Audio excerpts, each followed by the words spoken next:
I don't know if you call it a debate, but your debate with Ben Shapiro, I thought was like one of the best moments in that whole conversation I have ever seen. I'm not sure if he's still like this. I think he is. But for anybody who's not familiar, at the time, at least, he was refusing to use pronouns for trans women in a way that I think was like very, rude and ignorant. Like, you're a man. I'm going to call you a man. And I thought you did just an amazing job of patiently sort of showing him and everyone else why he was wrong. And, he's a smart guy. I don't like him very much, but he's a smart guy. It's not easy to debate him. And you very clearly won that exchange. How do you feel about that moment looking back on it now? Yeah. So it's interesting, not that I need credit from people on the left or people who hate me, because I'll never get that. And I'm so comfortable with that. I'm not in this to be liked. I'm just in it to be me. But it's interesting how people don't necessarily bring moments like that up, because I've actually debated a few conservatives and fucking demolished them publicly. Yeah. And Ben Shapiro, that wasn't a demolish moment because it was more of a calm exchange, of course. But yeah, that made it more of a demolishment. The fact that you weren't yelling and screaming, you're just like, well, let me just ask you a couple questions. Because I know how these people work. I know that the minute there is even a drop of emotion coming out of me, you lose in these conversations, for which they're often very emotional topics. And so my ability to turn that off, maybe some people give me some kind of fucking credit for that.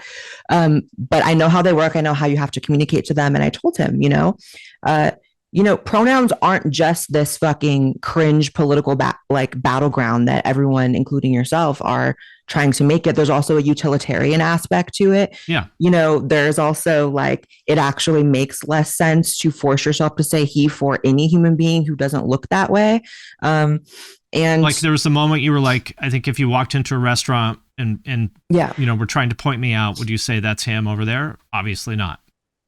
Right. And I knew that would get him because I know how real life works, because I really live my life as a real trans person. I don't go around getting called he. I don't go around with people, even these, like I said before, I declined doing a lot of conservative events and stuff, but the ones that I do, even the most staunch fucking wake up every day and tweet about trans shit until they go to sleep people ever say he for me. Imagine not once. Being that person. There's a lot of them though, and it's really bad. Yeah. And even it would be insane to call you a man. It's ridiculous to say he. Nobody would do that.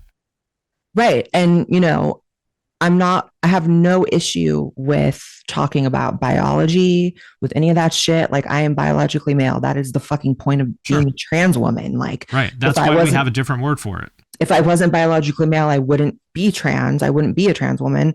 So, so there's a difference between real life and the internet. And so people get confused in the discourse. And a lot of people also, including the ones that are, very pro-trans, don't have actually any real world experience interacting with trans people or being trans themselves. So the shit they say doesn't make sense. Like the people who really believe that it's, reasonable to go around asking every person they interact with their fucking pronouns, or saying Zer, or saying all this shit. It's like, that's not how it works.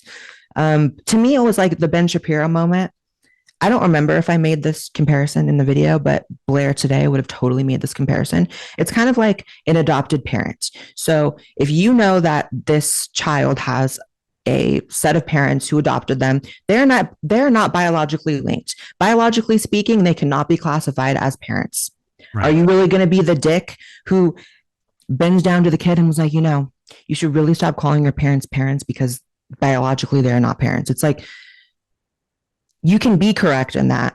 That doesn't make the social and utilitarian aspect of classifying these people as this child's parent not parents, Yeah. Number one, you're an asshole. Number two, it's just sort of illogical to pound on that point that's ultimately kind of meaningless.